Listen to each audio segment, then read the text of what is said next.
Navkrishna valley स्कूलच्या श्रीनिधी भोसलेची राज्यस्तरीय बुद्धिबळ स्पर्धेसाठी निवड.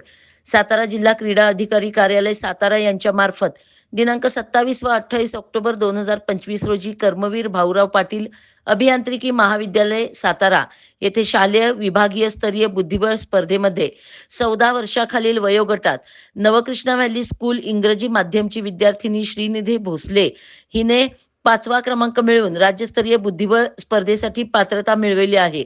तिच्या या उल्लेखनीय कामगिरीमध्ये सूरज फाउंडेशनचे माननीय प्रवीणजी लुंकड, अध्यक्ष Suraj foundation, Sangeeta Pagnis director, Prashant Chavan उपप्राचार्य, Vinayak Joshi sports in charge, Sushant Kulkarni क्रीडा शिक्षक, अरुणा कुलकर्णी बुद्धिबळ प्रशिक्षक आणि तिचे आई वडील यांचे सततचे प्रोत्साहन व मार्गदर्शन लाभले आहे.